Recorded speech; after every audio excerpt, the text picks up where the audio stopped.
नमस्कार, खुला मंच में आपका स्वागत है। पिछले हफ्ते हमने आपसे सवाल पूछा था कि आने वाले राजस्थान विधानसभा चुनाव में क्या आपको लगता है कि कांग्रेस पार्टी दोबारा सत्ता हासिल कर पाएगी। आप में से 2/3 से ज्यादा यानी कि 67% लोगों ने कहा है कि हाँ आपको लगता है कि कांग्रेस पार्टी दोबारा राजस्थान में सत्ता में आएगी। 33% लोगों ने कहा है कि नहीं, आपको ऐसा नहीं लगता। अब बारी है छत्तीसगढ़ की। छत्तीसगढ़ इस समय एक बहुत ही तूफानी दौर से गुजर रहा है इलेक्शनियरिंग के, और उसमें दोनों जो अजीत जोगी तो मुख्यमंत्री हैं ही, और दिलीप सिंह जोदेव पता नहीं मुख्यमंत्री के कैंडिडेट हैं कि नहीं, मुझे पक्का नहीं पता, या बीजेपी के मन में भी शायद कुछ डाउट होगा इस समय। लेकिन दिलीप सिंह जोदेव जो दूसरे उनके राइवल थे, दोनों के ऊपर तरह तरह के आरोप और दोनों के एक दूसरे के ऊपर तरह तरह के प्रत्यारोप, और इलेक्शन एक तूफानी दौर से। ऐसे में क्या नतीजा निकलने की उम्मीद है, क्या मुद्दे हैं और इसमें जनता कहां स्टैंड करती है, ये समझने के लिए हमने यहां बुलाया है डॉक्टर अभिषेक मनु सिंघवी को, जो कि कांग्रेस के प्रवक्ता हैं, और श्री प्रकाश जावड़ेकर को, जो कि भारतीय जनता पार्टी के प्रवक्ता हैं। सबसे पहला सवाल मेरा आपसे डॉक्टर सिंघवी, 1989 में जब बोफोर्स स्कैंडल हुआ था तो विश्वनाथ प्रताप सिंह, जो कि राजीव गांधी के राइवल बने, प्रधानमंत्री बन गए, जीत गए वो बैटल, क्योंकि विश्वनाथ प्रताप सिंह के ऊपर बहुत कोशिश की लोगों ने कि कोई एक नए पैसे की बेईमानी साबित कर सके, नहीं हुई। क्या आपको लगता है कि जो जुदेव कांड हुआ, मतलब जुदेव ने तो इतनी अच्छी बॉल दी आपको, अंडरहैंड बॉल फेंकी, फुल टॉस बॉल दी, थोड़ा सा ऑफ साइड के बाहर, of wide outside, little outside the off stump, आप चाहते तो छक्का मारते बॉल स्टेडियम के बाहर, लेकिन आप लोग छक्का क्यों नहीं मार पा रहे? क्योंकि कांग्रेस पार्टी का अपना दामन भी पाक पवित्र नहीं है। मनोज जी, 2-3 पॉइंट जल्दी। पहली बात तो कि आज तक उस बोफोर सो कॉल्ड कांड में, जिसका कि राजनीतिक फायदा उठाया गया और जिससे राजीव गांधी जी की इतनी साफ छवि पर आक्रमण किया गया, आज तक उस केस में कहीं रिमोटली आसपास भी कांग्रेस के किसी व्यक्ति को इम्प्लीकेट नहीं किया गया है। ये तो हुआ जहां तक उनका सवाल है। जहां तक छक्के का सवाल है, छक्के का रिजल्ट आपको 4 तारीख को मिल जाएगा। ये आपका परसेप्शन है कि न हमने फुल टॉस पकड़ी और न छक्का मारा। मेरा विश्वास है कि इसमें हिट विकेट किया है बीजेपी ने, और मैं इसको एक कारण से बोल रहा हूं। कुछ फर्क यह है कि अंपायर जो हैं इस गेम के, हमने कैच भी कर लिया, उन्होंने हिट विकेट भी कर लिया और छक्का भी लग गया, लेकिन जो अंपायर है, और अगर आप सीबीआई को अंपायर माने, वो चुनाव के 4 दिन पहले, 5 दिन पहले जनता को ये आश्वस्त करने में लगे हैं कि वास्तव में टेप में रुपया लिया गया, करीब करीब जुदेव जी उसका मना भी नहीं कर रहे हैं, उसको हम इन्वेस्टिगेट बाद में करेंगे, पहले इस बात को इन्वेस्टिगेट करेंगे कि ये टेप कहां से आया, और सिलेक्टिव चुने चुने लीक्स द्वारा ये सजेस्ट करेंगे कि जोगी जी ने करवाया या उनके लड़के ने करवाया। हम कहते हैं कि आप जोगी जी को पूरा इन्वेस्टिगेट करिए, आप उनके लड़के को पूरा इन्वेस्टिगेट करिए, लेकिन आज तक ये सुना है आपने कि पिछले 3 हफ्ते में एफआईआर तक सीबीआई ने लॉन्च नहीं की जुदेव जी के विरुद्ध, और इन्वेस्टिगेशन पहले कर रहे हैं कभी जोगी जी और कभी उनके लड़के का। तो जहां अंपायर बायस्ड हो थोड़ा, तो वहां तकलीफ जरूर होती है। एक कार्टून छपा है, उससे न छक्का रुकता है और न हिट विकेट बचता है। ये तो रिजल्ट बताएगा। एक कार्टून छपा है जिसमें कि कहा है, जिन्होंने पहले भी कहा था कि खुदा की कसम सीबीआई, तुम खुदा के बराबर हो। जिस अंपायर का ये जिक्र कर रहे हैं, उस अंपायर का रोल ऐसा लग रहा है जैसे कि आपकी पार्टी की छवि को बचाने के लिए आप लोग नाजायज इस्तेमाल कर रहे हैं सीबीआई का, ऐसा इंप्रेशन कई जगह जा रहा है।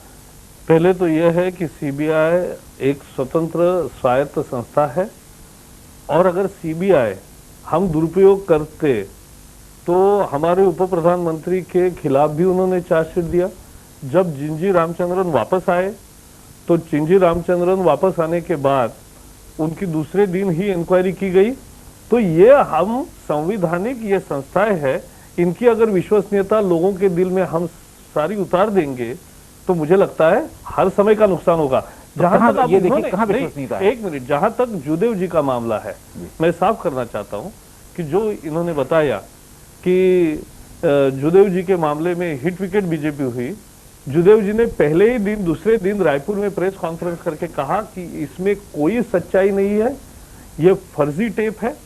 बीजेपी ने भी कहा और हमने कहा खुद होके, ये तो हमेशा कहा जाता है सीबीआई जांच हो। नहीं तो हमेशा देखिए, ये एक स्टैंडर्ड लाइन है राजनीतिज्ञों की, लोगों ने ये सब एक अफवाह है, मेरे खिलाफ विरोधी दलों की एक साजिश है, ये इतनी स्टैंडर्ड लाइन है, इसके वेरिएशन हो जाते हैं। लेकिन अगर फैक्ट वही हो जी तो आप दूसरी लाइन नहीं ले सकते, क्योंकि वो तो खुद ही ये देखिए जो ये कह रहे हैं, सुनिए, वो खुद ही स्वीकार कर रहे हैं। पहले नहीं तो कर उन्होंने रहे हैं। कह रहे हैं, वही उन्होंने कहा नहीं, सभी लोग पैसा लेते नहीं, हैं, गांधी जी भी लिया करते थे। वही मैं बताना चाहता हूँ, वही एक व्यक्ति पर हम खुदा की free कसम, करके- खुदा की कसम, पैसा खुदा के नहीं, बराबर है। अभिषेक- शराब पीते पीते, मतलब सीन सोचिए ना ऐसा। आप मुझे फिल्मी बोलने सीन। देंगे तो मैं 2 मिनट बात करूंगा इसमें। पहले तो मैं ये बताना चाहता हूं कि जोगी जी ने और बीजेपी ने ये साफ किया है कि ये टेप ही फर्जी है, क्योंकि इसमें जो घटना दिखाई है वो हुई नहीं। अगर आप भी आज जाके सीडी वापस देखेंगे तो सीडी में जहां कहीं भी पैसे का मामला आया है वहां सारी बैकग्राउंड बदल जाती है, कैमरा बदल जाता है, फोकस बदल जाता है, लाइट बदल जाता है। ऐसे बहुत सारे प्रमाण है जिसकी जांच मैं नहीं कर सकता, सीबीआई करेगी। लेकिन यह फर्जी हो सकता है क्योंकि लोगों ने देश में देखा है कि ममता कुलकर्णी का चेहरा एक दूसरे के शरीर पर लगाया हुआ देखा है। पिछले साल, नहीं, स्टील नहीं था, it was a running video tape. दूसरा, पिछले साल समाजवादी पार्टी ने आरोप लगाया था और मायावती की कैसेट जारी की थी कि उन्होंने सांसदों से पैसा मांगा सरकारी खजाने से। लेकिन ये टेप हैदराबाद के लेबोरेटरी में फर्जी साबित हुई। अब कोई उस पर नहीं बोलता, लेकिन फर्जी हुई साबित। तो ये फर्जी हो सकती है और सकती है, लेकिन हो सकता है ना हो। हमारा विश्वास है, हो सकता है सच हो। हम इसलिए तो हमने जांच की मांग की, हमने खुद होकर जांच की मांग कर ली। लेकिन जब कोई सामने से आकर नहीं कह रहा है कि मैंने पैसा दिया, ये किया, शूटिंग किया, ये किया, कोई बता नहीं रहा है। तहलका में वो बताया था उन्होंने, लेकिन यहाँ कोई बता नहीं रहा है। तब जिस व्यक्ति पर अन्याय हो रहा है, फेयर जस्टिस डिमांड कि एक ट्रायल हो और पूरी ट्रायल जनता के सामने आ जाए। तो वो तो कह रहे हैं एफआईआर तक लॉन्च नहीं हुई। तो ट्रायल सीबीआई कब करेगी? जब प्राथमिक जांच पूरी होगी। आपको इनके जवाब आपका से- वही चल रहा है। 2-3 पॉइंट से बड़े इंटरेस्टिंग है।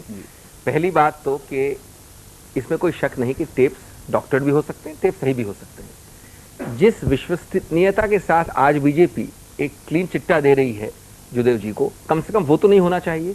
इस वक्त आज की तारीख में जो प्रकाश जी ने सफाई दी, वो सफाई तो सीबीआई भी नहीं दे रहा है। सीबीआई ने भी आज तक ये फाइंडिंग नहीं दी कि टेप गलत है या टेप फर्जी है, पहली बात। दूसरी बात, टेप पे किसी को रुपया देते हुए देखा गया, किसी को रुपया लेते हुए देखा गया है।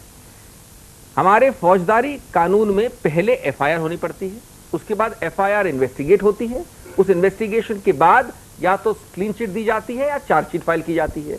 ये कहां का असूल है कि अब अभी इस वक्त सिर्फ एक पीई हुई है, प्रिलिमिनरी इंक्वायरी, और जिसको सीबीआई कहती है आरसी रेगुलर केस नहीं हुआ है। चलिए मान लें उस बात को।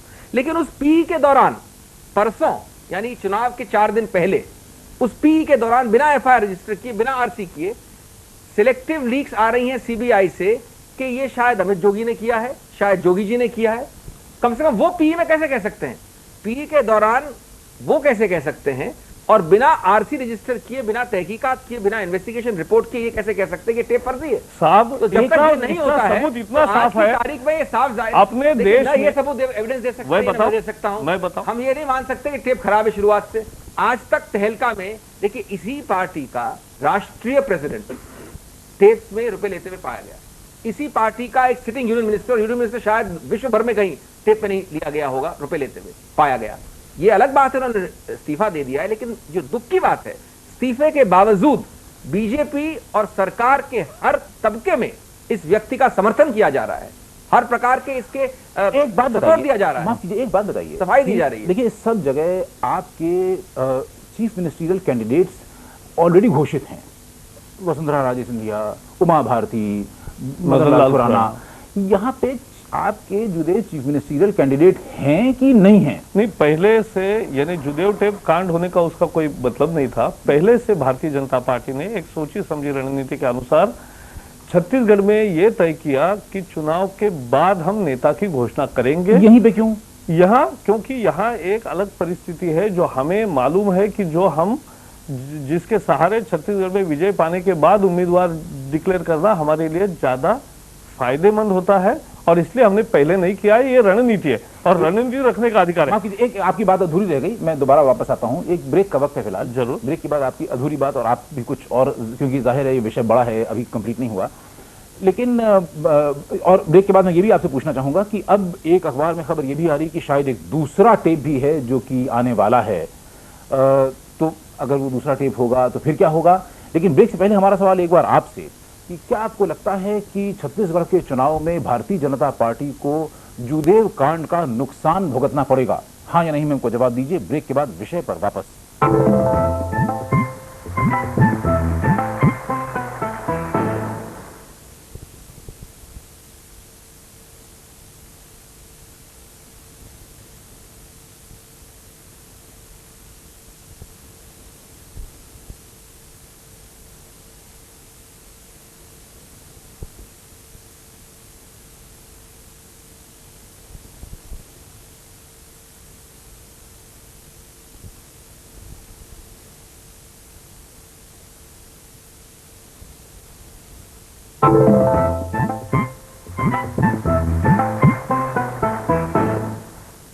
खुला मंच में आपका फिर से स्वागत है।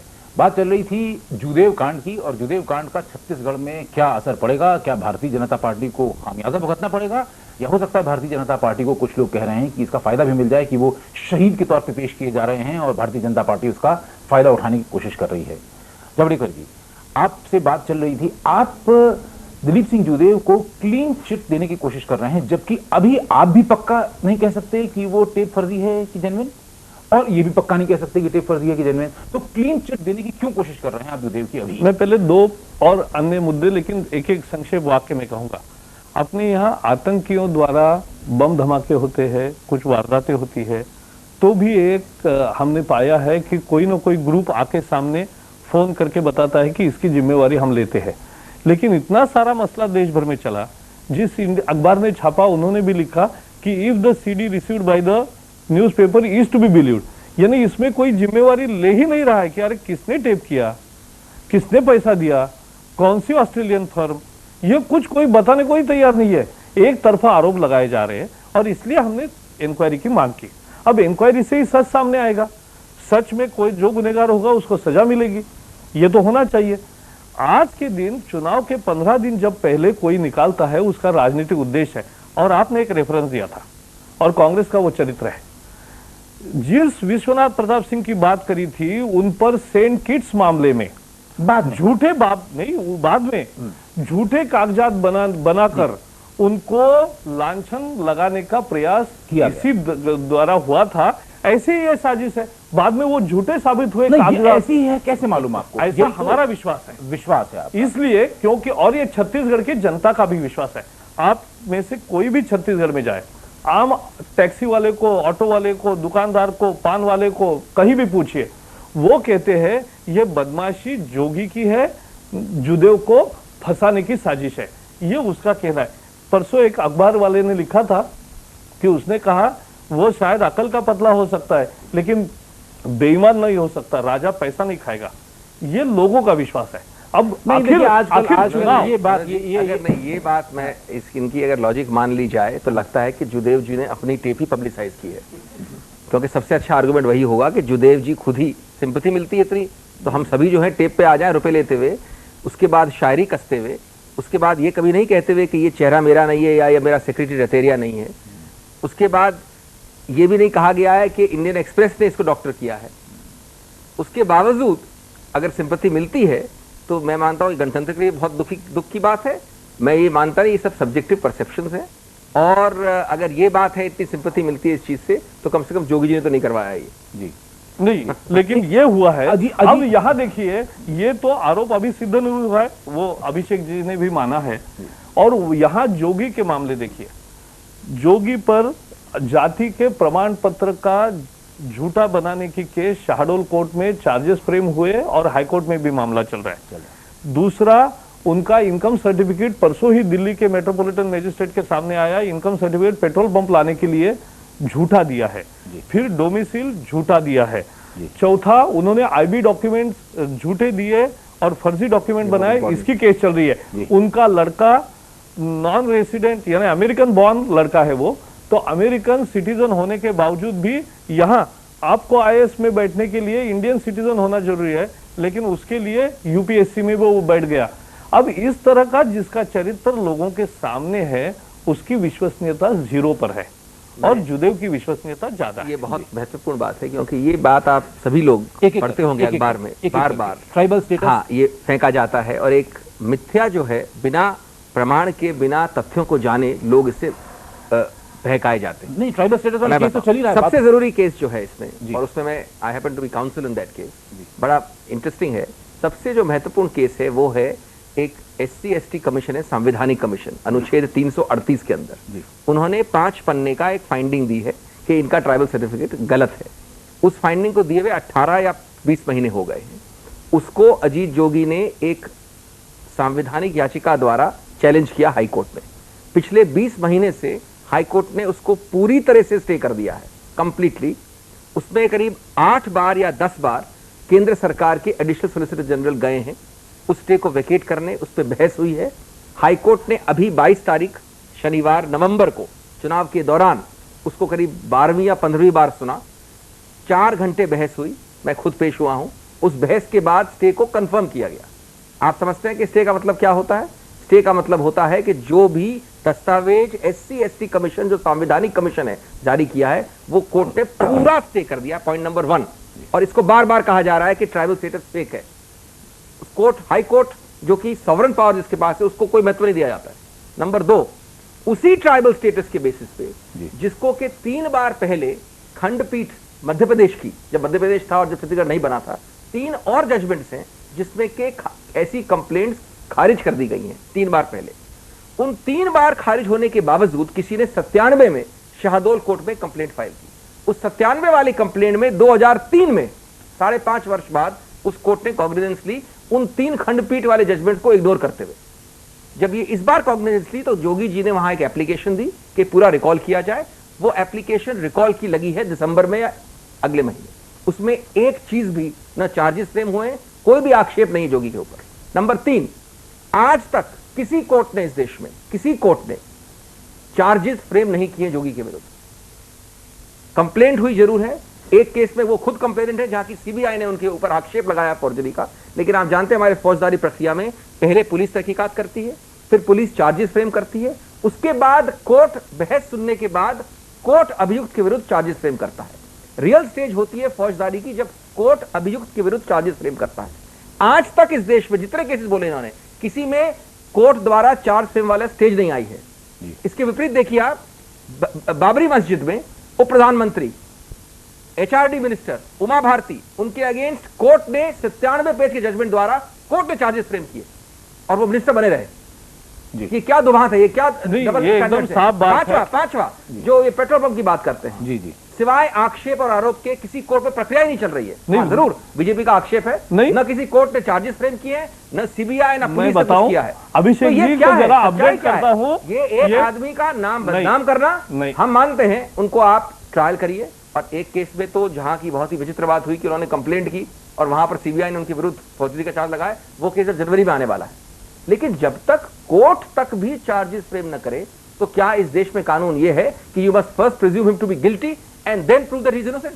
कोई रिवर्स बटन है? अभिषेक जी जानते हैं, लेकिन शायद मैं अपडेट करूं, वो भी चुनाव में व्यस्त है।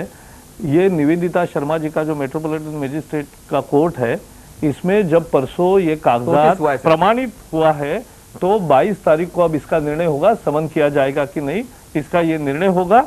तो कोर्ट कॉग्निजेंस क्या लेता है ये अभी आपको पता चलेगा। तो कल नोटिस होगा ना, चार्जेस नहीं, मैं कुछ और कह रहा हूं। तो वो अलग है, वो स्टेज जब आएगी, वो स्टेज आएगी, नोटिस होगा। वो स्टेज आज तक किसी कोर्ट ने ऐसा है, आप टालते रहे, नहीं किए हैं। आप टालते रहे। सत्य ये है, जैसे अमित जोगी का यूपीएससी में बैठना और आज के दिन अमेरिकन सिटीजन होना, हम तो खुले मंच पे आरोप लगा रहे, कोई पीछे नहीं लगा रहे, और आरोप लगा रहे क्योंकि हमारे पास तथ्य है। अब इसका कोई जवाब नहीं देता। मैं कहना चाहता हूं कि आम आदमियों को एक कानूनी प्रक्रिया है, लेकिन लोगों के मन में एक परसेप्शन बनता है, और वो परसेप्शन राजनीति में, चुनाव में सबसे महत्वपूर्ण है, वो विश्वसनीयता है। और वो विश्वसनीयता वो खो चुके इतनी मात्रा में, मैंने कहा, और इसलिए लोगों को लगता है ये इनका षड्यंत्र है और इसमें फंसाने की साजिश है। जी, और इसलिए ये चर्चा हुई। माफ कीजिए, एक ब्रेक, बहुत सारे विषय और भी हैं, ब्रेक के बाद मैं उन विषयों को लेना चाहूंगा। एक जो बात मुझे थोड़ी सी अटपटी लग रही है वो ये कि मीडिया में जो नेशनल न्यूज मैगजीन्स हैं उन्होंने जो इश्यूज बताए हैं इस चुनाव के, poverty, employment opportunities, development, rising prices वगैरह वगैरह, दूसरी जगह भी वही unemployment, water scarcity, poor roads, poverty, power situation वगैरह वगैरह।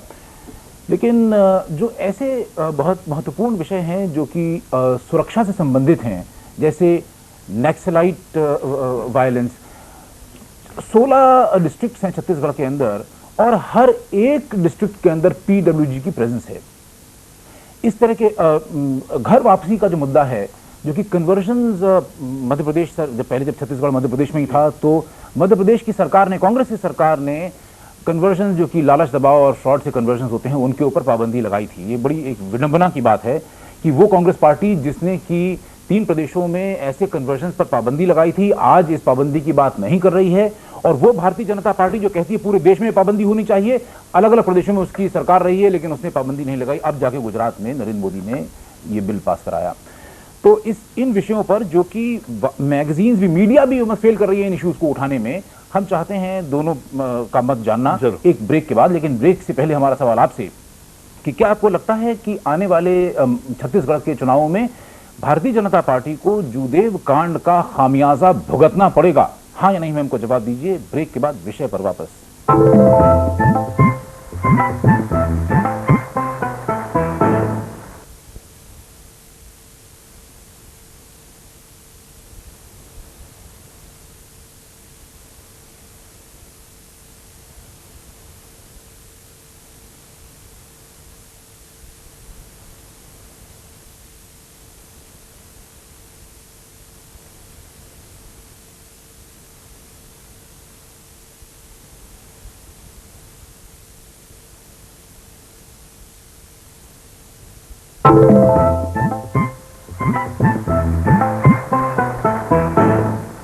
खुला मंच में आपका फिर से स्वागत है। बात चल रही है छत्तीसगढ़ के चुनाव की और उन विषयों की जिन विषयों को मीडिया भी उठा नहीं रही है, जैसे पीडब्ल्यूजी की प्रेजेंस हर डिस्ट्रिक्ट में, छत्तीसगढ़ के हर 16 डिस्ट्रिक्ट में, और कन्वर्जन्स का जो मुद्दा है जिसकी वजह से जूदेव बहुत बड़े हीरो बने। जूदेव ने बहुत बड़ा काम किया है, जो लोग कन्वर्ट हो गए थे उनको वापस हिंदू फोल्ड में लाने का बहुत बड़ा काम किया है जूदेव ने। ये तो अब मतलब अब उनका ऐसा शॉट दिखाई दिया जिसमें कि शराब पीते पीते दिखाई दिया कि खुदा की कसम पैसा खुदा के बराबर है, तो लोगों के मन में एक शक आया। ये तो बाद में सिद्ध होगा कि वो कितना सही है कितना गलत, लेकिन एक जोल्ट लगा है जूदेव की इमेज को। जो विषय नहीं उठाए जा रहे हैं जी सर, आपको क्या ये नहीं लगता है दोनों ही पार्टियां एक दूसरे पर कीचड़ उछालने पर लगी हुई हैं, लेकिन जो अहम मुद्दा है वो है आपसी सुरक्षा का। वहाँ पीपल्स वार ग्रुप और भी कितने ग्रुप फैले हुए हैं जो आम आदमियों की जिंदगी के लिए खतरा बन चुका है। तो ये मुद्दे आप लोग क्यों नहीं उठाना चाहते हैं? आप बेरोजगारी का एक मुद्दा है वो भी आप नहीं उठाना चाहते हैं। आप हमेशा एक दूसरे पर कीचड़ उछाल कर, और जो जनता है, भरी जनता को आप लोग मूर्ख बनाने के लिए कि किसी तरह से वोट जो है हमारे पास आ जाए, और इसी वक्त में जितने भी कांड उलझते हैं इसी वक्त में आकर वो मतलब जिसको कहते हैं कि विस्फोट का रूप लेते हैं और इसके बाद फिर से वो दब जाएंगे आराम से। जवाब एकदम सीधा है। आपने जो कहा है उस भावना से मैं बिल्कुल सहमत हूँ, और मैं बताना चाहता हूँ छत्तीसगढ़ के पेपर भी मैंने साथ में लाए हैं कि वहाँ हम विकास का मुद्दा, सुरक्षा का मुद्दा, नक्सलियों के आतंक का मुद्दा और नक्सलियों को साथ सरकार से मिलने का आरोप केवल नहीं लगा रहे, तथ्यों के साथ इन विषयों को हम उठा रहे हैं, क्योंकि हमें लगता है वादा केवल करते हैं। नहीं, वादा नहीं। एक मिनट, अभी ऐसा है चर्चा में आपने सवाल पूछा, अब मैं जवाब 1 मिनट में जो दूंगा आप सुन ले पहले। तो इसमें इतना ही है कि हम ये विषय लगातार वहां उठा रहे। प्रधानमंत्री जी गए, उप प्रधानमंत्री जी गए, पार्टी के अध्यक्ष गए, हमारे सारे नेताएं गए छत्तीसगढ़ में, और सब लोगों ने वहां ये नक्सलवादी की हिंसा, सुरक्षा का मुद्दा, जनता की बेरोजगारी, अहम सवाल जो सड़क पानी बिजली का वहां सवाल नहीं है, सड़क पानी का सवाल है, ये सवाल छत्तीसगढ़ में हमने उठाया है। कांग्रेस के कुशासन के बनाम हमारा सुशासन कैसे रहेगा, हम आदिवासियों की उन्नति कैसे करेंगे, इस बात पर हमने ज्यादा भर दिया है और वही हमारी मेन कैंपेन है।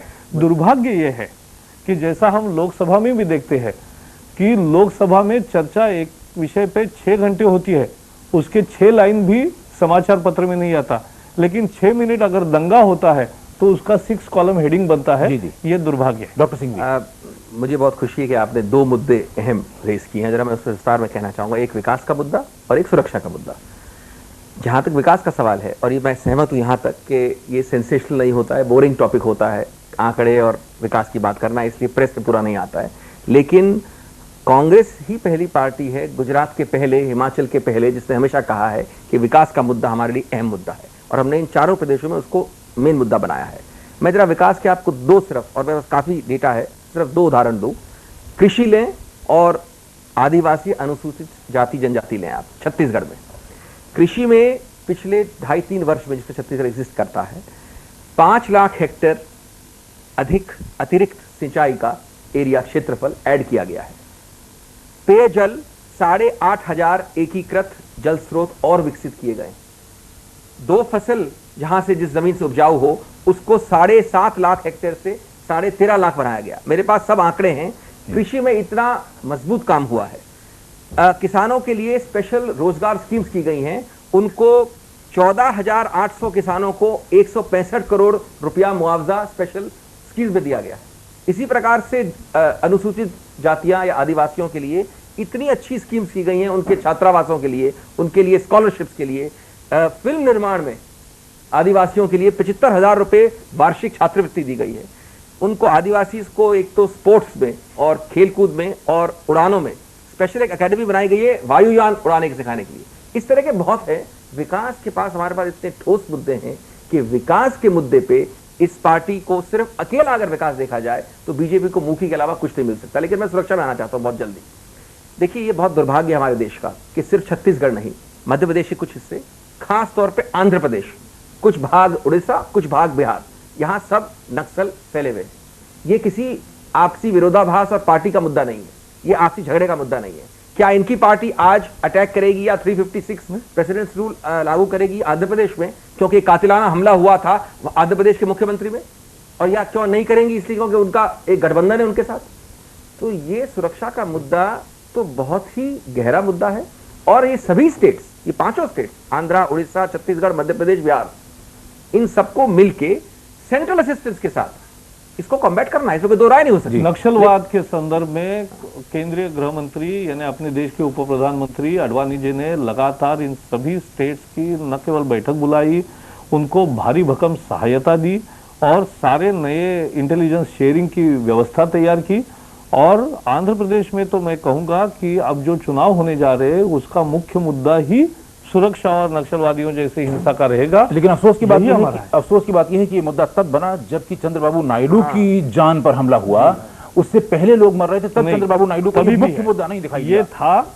लेकिन अब जबकि ये उन्होंने भी इसीलिए उन पर हमला किया कि नक्सलवादी भी अपना प्रभाव, मुख्यमंत्री पर हमला। इस देश के 2 प्रधानमंत्री आतंकवाद के शिकार हुए हैं इस देश में। यानी ये मैं टॉपिक पार्टी से बाहर मानता हूं, क्योंकि इस देश में आतंकवाद का जो मुद्दा है, जो सुरक्षा का मुद्दा है, सबको इकट्ठा आकर सहमति से इसका मुकाबला करना है। हाँ, लेकिन और इस तैयारी में हम है और हम कहते हैं इसमें हम सहयोग देने के लिए तैयार है। लेकिन कुछ तथ्य ऐसे हैं राजनीति में और कुछ लोग ऐसे हैं कि जो इनसे भी मिले हुए हैं और इनको साथ देते हैं। देखिए, हालत क्या है, एक डॉक्टर चक्रवर्ती हैं इलेक्शन कमीशन के ऑफिशियल, उन्होंने कहा कि 16,118 पोलिंग स्टेशन हैं छत्तीसगढ़ के अंदर, जो कि जिसमें कि 1546 वेरी सेंसिटिव, बहुत संवेदनशील पोलिंग बूथ्स हैं, जिसमें कि मेजॉरिटी मतलब 1546 में 1464 नक्सलाइट इन्फेस्टेड एरियाज के अंदर हैं। तो ये समस्या तो वाकई में इतनी ज्यादा गंभीर है कि ये प्रमुख मुद्दा तो यहां पे भी बन जाना चाहिए था। ये बहुत अहम मुद्दा इसलिए है क्योंकि ये लॉ एंड ऑर्डर मुद्दा है सबसे पहले। जी। एक अच्छी बात, जो बहुत ही महत्वपूर्ण बात है और बहुत जो उत्कृष्ट बात है हमारे देश में, कि शायद विश्व भर में और हमारे यहाँ से और देशों में चुनावों के दौरान उनकी मदद ली जाती है। एक इंडिपेंडेंट, स्वतंत्र, निष्पक्ष, संवैधानिक चुनाव आयोग है। ये सब उसके हाथ में है। पोलिंग स्टेशन में कौन होता है, कैसे होता है, किस प्रकार से पोलिंग होती है, वहाँ बूथ कैप्चरिंग न हो, लॉ एंड ऑर्डर हो, कौन सा पुलिस अफसर कहाँ हो, ये सब उसके अंदर स्वायत्व के पावर्स है। तो इसमें उनको हम सबको मिलके चुनाव आयोग को जितना समर्थन दे सके इन मामलों में देना है। इसके बावजूद इसमें कोई शक नहीं है कि कुछ ऐसे जंगल के एरियाज हैं जहां पर नक्सल इन्फ्लुएंस इतनी है कि जरूर कुछ न कुछ पोलिंग बूथ में असर पड़ेगा। इतनी है कि 5 लेजिस्लेटर्स हैं जो कि अपने वोटर से संपर्क नहीं स्थापित कर पा रहे हैं, डर के मारे इनकी इतनी बाधा बन गए हैं ये लोग। नहीं, इसीलिए ये मुख्य रूप से चुनाव आयोग इसका हल करेगा। आज भारतीय जनता पार्टी का प्रतिनिधिमंडल चुनाव आयोग को मिल रहा है और चुनाव आयोग को हम सारे जानकारी जो हमारे पास है वो सब दे रहे, जैसा अभिषेक जी ने कहा, तो हमारी जानकारी सब देके हम चुनाव आयोग को कह रहे हैं कि कुछ संवेदनशील, अति संवेदनशील जो क्षेत्र है वहां तो वीडियो शूटिंग करे कि कोई रिग न कर पाए, हिंसा न हो, और पुलिस बल और केंद्र ने भी अभी ज्यादा पुलिस बल और मुहैया किया है। और मुझे लगता है ये मुद्दा तो हम उठा ही रहे हैं और वहां स्थानिक जगह आता है। आप दिल्ली में जो पढ़ते हो वो एक अलग चित्र है, वो छत्तीसगढ़ में जिसकी चर्चा हो रही है, आज हमारी सारी इश्तेहार की कैंपेन अगर देखोगे तो वो कैंपेन में विकास का मुद्दा ही हमारा प्रमुख मुद्दा है। एक ब्रेक का वक्त आने वाला है, लेकिन छोटा सा सवाल मैं सर ये कहना चाहती हूँ कि इस समय तो हम बाराती हैं, इस समय हमारी इतनी ज्यादा वैल्यू है कि हम बता नहीं सकते। आपका मतलब वोटर से? जी सर, इस समय अगर किसी पार्टी के नेता के जूते भी मारे जाए तो वो हाथ जोड़ के जूते मार लो यार, वोट दे दो बस किसी भी तरह। इतनी ज्यादा हालत खराब हो चुकी है नेताओं की, उनके पार्टियों की, कि बस गद्दी चाहिए, सत्ता चाहिए, बस हमें कुछ नहीं चाहिए। हमें जवाब भी नहीं चाहिए इसका। हम फिलहाल एक ब्रेक ले लेते हैं। एक ब्रेक, और ब्रेक से पहले हमारा सवाल एक बार आपसे फिर कि क्या आपको लगता है कि छत्तीसगढ़ में भारतीय जनता पार्टी को जूदेव कांड का खामियाजा झेलना पड़ेगा? हाँ या नहीं में हमको जवाब दीजिए। ब्रेक के बाद विषय पर वापस।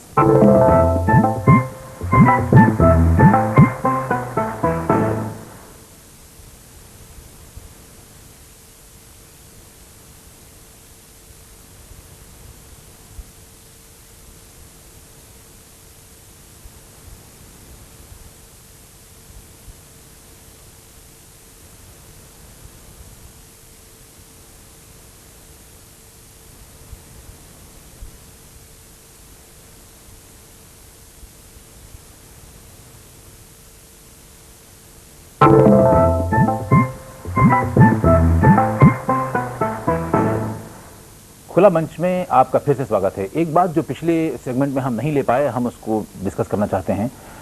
जावड़ेकर जी, आपकी पार्टी ने तो हिंदुत्व का मुद्दा छोड़ दिया है। जाहिर है कि जो जूदेव घर वापसी का एक बहुत बड़ा प्रोग्राम कर रहे थे, क्योंकि आप हिंदुत्व का मुद्दा नहीं उठा रहे हैं, इसलिए आप उस मुद्दे को भी आप शायद उठाने में हिचकेंगे या डरेंगे? नहीं डरेंगे। अच्छा। ऐसा है, हमने पहले से कहा है हिंदुत्व हमारी प्रतिबद्धता है, हमारी विचारधारा है, वो चुनावी मुद्दा नहीं है। केवल एक चुनाव में उठाए दूसरे चुनाव में न उठाए ऐसी स्थिति नहीं है। वो तो एक हमारी विचारधारा है। हम हिंदुत्व के माने में रखते हैं कि इस देश में जो भी कोई रहते हैं वो सभी समान है, और देश के प्रति अगर उनके समान अधिकार है तो समान कर्तव्य भी है। और इसीलिए हम समान आचार संहिता से जो भी हमारे सारे मसले हैं, ये तो बहुत अच्छा भाषण हुआ आपका। नहीं तो यही सत्य नहीं है। तो मोटी मोटी बात बताइए ना कि जो जूदेव, जो लोग कन्वर्ट हो गए हिंदू धर्म से, उनको वापस पैर धो के हिंदू धर्म में ले आने का अच्छा काम कर रहे हैं। ये घर वापसी का कार्यक्रम आज हम सभी जगह चलाते हैं और ऐसे कार्यक्रम का स्वागत करते हैं, क्योंकि भारतीय के संविधान ने जो डॉक्टर बाबा साहब अम्बेडकर ने लिखी, उसमें धर्म के आजादी दी है हर एक को मजहब स्वीकारने की या बदलने की। और जब ये दिया है और किसी को अगर लगता है कि मैंने ये धर्म में मेरा परिवर्तन हुआ था किसी जाति के कारण, इतिहास के किसी कारण में, इतिहास के किसी कालखंड में हुआ, अब मुझे दोबारा हिंदू बनना है, तो वो भी संविधान के अनुसार है। और ऐसे लोगों को हिंदू बनने का अधिकार होना चाहिए और उनका स्वागत भी करना चाहिए। तो ये मैंने पूछ लिया तो आपने इतना सब बोल दिया, लेकिन मैं ना पूछता तो आपकी बात नहीं बोलते। नहीं, आखिर विषय जितने आएंगे उतना ही बोलेंगे। जी जी। नहीं तो आप कहेंगे कि आप बाहर बोल रहे हैं। आपका क्या कहना है कि कांग्रेस पार्टी क्या कहती है? बड़ा सिंपल और सरल है, उसका कुछ हद तक उत्तर आपने भी दिया है पहले। कांग्रेस पार्टी सभी प्रदेशों में, भारतवर्ष में सभी जगहों पे एक सिद्धांत पे चलती है कि जहां पर कन्वर्जन, धर्म बदलना किसी भी प्रलोभन के बिना, किसी भी भय के बिना, किसी भी प्रेशर के बिना किया गया हो, तो वहां कानून में परमिटेड है। क्या? किस तरफ? कन्वर्जन और बैक रिकन्वर्जन, कुछ भी हो। मैं किसी एक धर्म की बात नहीं कर रहा हूं, ए से बी, बी से सी, सी से डी। और जैसा कि आपने कहा कि हमने खुद ने कई प्रदेशों में, कांग्रेस ने ऐसे कानून पास किए हैं, कुछ में किए, कुछ में नहीं किए, लेकिन सिद्धांत जो है, कानूनी सिद्धांत और संवैधानिक सिद्धांत, वो एक ही है भय, प्रलोभन, प्रेशर वगैरह नहीं होना चाहिए। लेकिन एक बहुत बड़ा फर्क है, इसको एक कम्युनल सांप्रदायिक जामा पहना के इसका प्रचार करना कि हम हिंदू फोल्ड में वापस लाए हैं या हिंदू फोल्ड से बाहर ले गए हैं, हम उस पर विश्वास नहीं करते हैं। हम ये बिलीव करते हैं कि हमारे लिए सभी जातियां, सभी धर्म बराबर हैं और सबके लिए प्रिंसिपल बराबर अप्लाई करता है।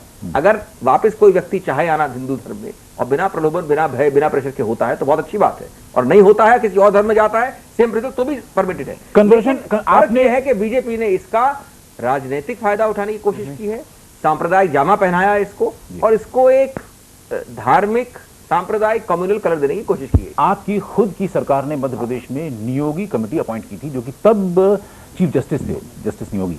जस्टिस नियोगी की जो फाइंडिंग्स हैं मैं आपको थोड़ा सा पढ़ के सुनाता हूं। उन्होंने कहा, और ये मतलब भारतीय जनता पार्टी तो पैदा भी नहीं हुई थी, तो आप तब की सन 56 की बात कर रहा हूं। जस्टिस नियोगी ने कहा, conversions are mostly brought about by undue influence, misrepresentation etcetera, mostly brought about.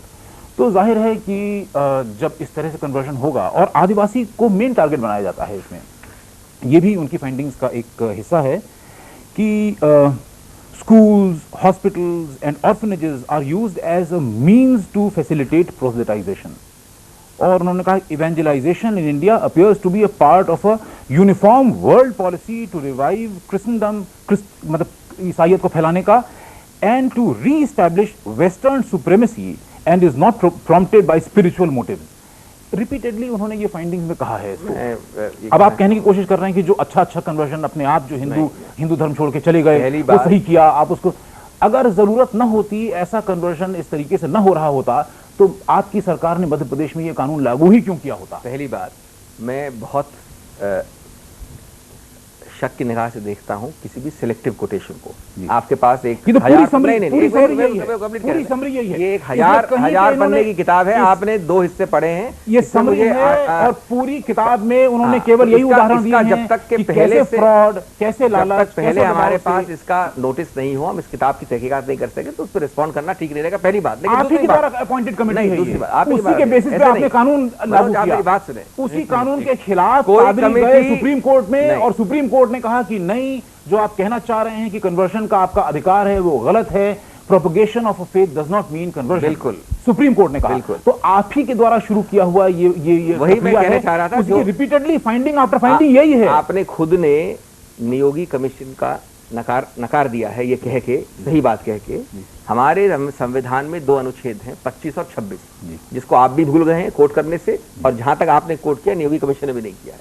25 और 26 हमारे संविधान जो में अनुच्छेद हैं, वो साफ कहते हैं कि हर व्यक्ति को, हर धर्म को हक है अपना religion propagate, preach and promote, but not convert. नहीं, कन्वर्ट, प्रोपगेट। सुप्रीम कोर्ट ने कहा प्रोपगेट, ये जो है जो मुद्दा, मेरी बात सुने, मुद्दा ये है इंडिविजुअल केस में कहां पर प्रोपगेट, प्रमोट और प्रीच की लाइन, सीमा पार करके आप किसी को प्रलोभन देके, भय देके कन्वर्ट कर रहे हैं, वो गलत होगा। ये तो साफ कानून है। लेकिन ये कोई जनरल नहीं कह सकता, कोई ये नहीं कह सकता जनरल कि जो 1000 कन्वर्जन होते हैं इस देश में, या हिंदुइज्म किसी और में, या वापस किसी और के हिंदुइज्म में, उस 1000 में 999 बिना इंडिविजुअल कन्वर्जन के तहकीकात किए हुए ऑटोमेटिकली फ्रॉड है, ऑटोमेटिकली प्रलोभन है, भय है। देखिए, ये नहीं कह सकते फ्रॉड जरूरी है। मैं ज्यादातर में फ्रॉड इसलिए कह रहा हूं, ज्यादातर में फ्रॉड में इसलिए कह रहा हूं क्योंकि कन्वर्जन का बेसिस क्या होता है कि हिंदू धर्म गलत है, हिंदू धर्म छोड़ के ईसाई धर्म स्वीकार कर लो। कन्वर्जन का बेसिस ये होता है, तुम्हारा धर्म गलत, हमारा धर्म सही, अपना गलत, अपना जरूरी नहीं है, बेसिस ये भी होता है, ये भी होता है, जगह जगह के ये वर्चूज हैं, इस धर्म के ये वर्चूज हैं, इस धर्म के ये वर्चूज हैं। हिंदू धर्म से ज्यादा वर्चूज है, हिंदू धर्म से ज्यादा वर्चू किस धर्म में हो सकती है? ये तो आप बताइए ना। आपका व्यू है, नहीं, लेकिन आप कन्वर्ट करिए, आप नहीं, लेकिन मेरा सवाल धार्मिक स्वतंत्रता पर अलाउ नहीं करते। मेरा सवाल आपसे, जिनका ये व्यू है कि सिर्फ हमारा एक धर्म, ना सिर्फ हमारा धर्म सिर्फ है, वो धार्मिक स्वतंत्रता अलाउ नहीं करते। सिर्फ नहीं, एक मिनट नहीं, लेकिन मेरा कहने का मतलब ये, अभिषेक जी, ये सवाल कांग्रेस का, बीजेपी का नहीं है जी, ये इतिहास का है जी। और इतिहास में सैकड़ों साल पहले जब ब्रिटिश का राज था, तब यहाँ प्रलोभन से, भय से, दोनों तरीके से कन्वर्जन हुए। आज भी हो रहे हैं, और आज नहीं, यही मैं कहना चाहता हूँ। और देश के कुछ विशेष ऐसे हिस्से हैं कि जहां आज भी ये काम बड़े पैमाने पे चल रहा है, जिसमें छत्तीसगढ़ है। और मैं स्वयं गोवा में और छत्तीसगढ़ में दोनों जगह इस क्षेत्र में काम किया हूं कि जहां रिकन्वर्जन होता है तो लोग कैसे उमड़ते हैं, कैसी उनकी भावना रहती है और उनको कितने जनरेशन से जो चल गया है उससे वो बाहर आना चाहते हैं। इस बात का समर्थन करता हूं कि जहां इंडिविजुअल केस में गलत तरीके से कन्वर्जन हुआ है वो गलत है, गैर कानूनी, हमारा कानून ही कहता है। लेकिन जो लोग ये कहते हैं कि हर कन्वर्जन हिंदुइज्म से किसी और धर्म में गलत है, गैर कानूनी है, और हर रिकन्वर्जन किसी और धर्म से हिंदू धर्म में सही है और उसमें कोई गैर कानूनी काम नहीं है, ये जनरलाइजेशन हमेशा गलत होते हैं। मैं एक छोटा सवाल, जनरलाइजेशन हमेशा गलत होता है। एक छोटा सवाल देखिए, इसमें जुदेव, हमारे संविधान में साफ लिखा है, मुद्दा ही नहीं है। एक छोटा सवाल देखिए, जुदेव ने जो किया मैं बिल्कुल डिफेंड नहीं करूंगा। अगर जुदेव ने गलती की तो पूरी सजा मिलनी चाहिए। अगर जुदेव ने शराब पीते पीते पैसा लेके बोला खुदा के बराबर है, पूरी सजा मिलनी चाहिए। मैं जुदेव को डिफेंड नहीं कर रहा हूं, लेकिन जो जुदेव ने काम किया है, ऐसा अच्छा काम जो कि हिंदू धर्म छोड़ के कहीं और चले गए, उनको वापस पैर धो धो के वापस लाया, क्या आपकी पार्टी में, अजीत जोगी की पार्टी में कोई ऐसा आदमी है जिसने कि ये सुकर्म किया है कि एक भी आदमी को वापस लेके आया? आप जो है आप तो कह रहे हैं कि कोई एक केस तो मानते हैं, एक केस तो हो सकता है, आप कह रहे हैं कोई हो सकता है, कोई एक केस आप वापस लेके आए। अगर इतने उत्कृष्ट हैं जुदेव जी तो 4 तारीख को रिजल्ट सामने आ जाएगा, दूध का दूध और पानी का पानी। सभी लोगों को उनको वोट करना चाहिए कि उन्होंने इतना काम किया स्टेट के लिए। हमने तो जो काम किया बता दिया, कृषि में, किसानों के लिए, आदिवासियों के लिए, अनुसूचित जातियों के लिए, बिजली के लिए। अब आप तुलना कर लीजिए, क्या सही काम है, क्या सही काम नहीं है, और जनता उसका वोट देगी। सिंघी साहब, मैं आपसे पूछना चाहूंगा कि जुदेव पर जो आरोप लगे हैं रिश्वतखोरी के, ये भी सिद्ध तो हुए नहीं है, ये आरोप अभी सिद्ध नहीं हुए, लेकिन उन्होंने अपनी नैतिकता का परिचय देते हुए मंत्री पद से इस्तीफा दिया।